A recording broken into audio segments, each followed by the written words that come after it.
આપણે ફળોની વિશાળ દુનિયામાં આવી ગયા છીએ. તો ચાલો ફળો વિશે નવું નવું શીખીએ.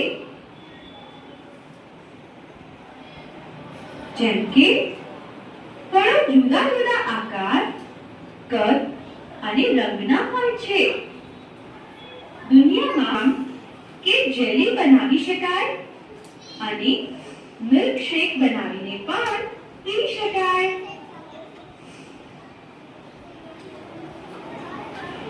ચાલો હવે ફળોના પરિવારને મળીએ.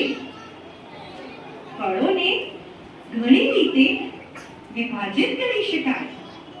જેમ કે મોટા ફળો જેવા કે તરબૂચ, અનાનસ અને નાના ફળો જેવા કે સ્ટ્રોબેરી અને ચેરી. આપણે ફળોને તેમના સ્વાદ અનુસાર પણ સફરજન, કેળા વગેરે. જ્યારે ખાટા ફળોમાં આવે નારંગી, દ્રાક્ષ.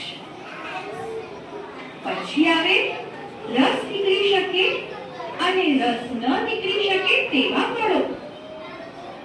ફળો ઋતુ પ્રમાણે પણ આવે છે. કેટલાક ફળો ઉનાળામાં જ મળે છે.